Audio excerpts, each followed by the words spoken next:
Pfalz E.1.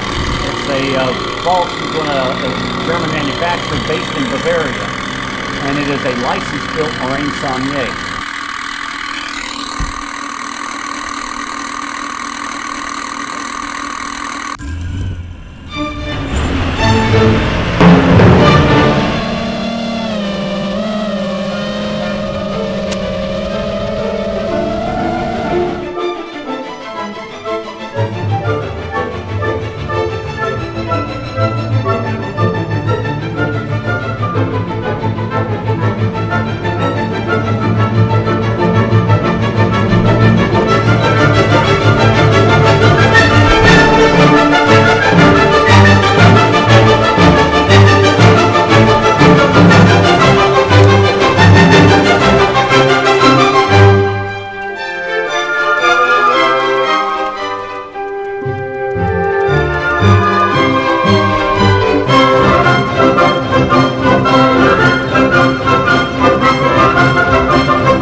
E.1. It's a Pfalz E.1 a German manufacturer based in Bavaria, and it is a license-built Marine Saunier.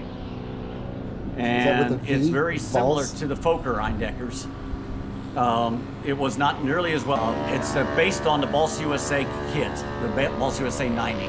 And it just changed stuff that isn't false. The rudder shape is different, the landing gear is different. Pfalz was known to have crosses everywhere. I got lucky, I got rid of 2 of the 12 because on the side of this particular version it had the Greater Bavarian coat of arms. It's been a fun airplane. This is its 3rd outing.